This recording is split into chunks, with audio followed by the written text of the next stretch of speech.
American investigators went to southern Russia today to speak with the parents of the two Boston bombing suspects. The older brother, Tamerlan, died after that shootout with police last week, and the younger brother is still in the hospital. His condition has now been upgraded from serious to fair, and he is communicating in writing with the FBI.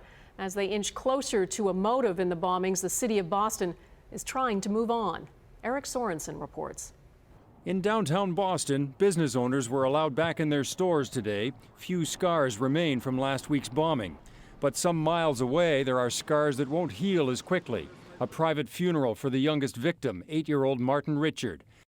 And a public funeral for the final victim of the attacks, the policeman who was shot and killed 3 days later.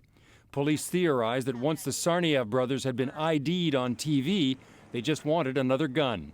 They wanted to get a gun for the younger brother, and the fastest and most efficient way they could think of doing it was a surprise attack on a cop. That night, as these new photos show, the brothers got into a firefight with police. The older Tsarnaev, Tamerlan, was killed.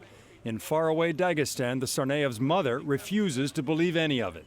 What happened is a terrible thing, but I know that my kids have nothing to do with this. I know it. I am mother. Tamerlan Tsarnaev's widow, taken in for police questioning today, appears not to be disputing the evidence.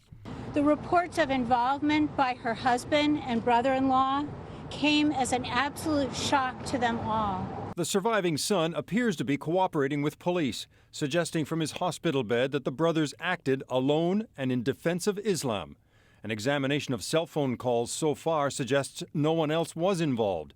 Rather, they learned to build their pressure cooker bomb from an al-Qaeda online magazine. The battlefield is the United States of America.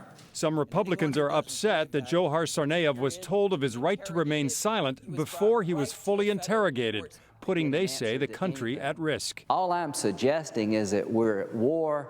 These two people fit the profile of folks who are trying to kill us. And there were more questions today over how authorities lost track of Tamerlan Tsarnaev when he went to Dagestan last year.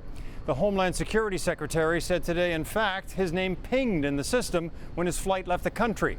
But because his case had already been looked into and closed by the FBI, there was no follow-up. Eric Sorensen, Global News, Washington.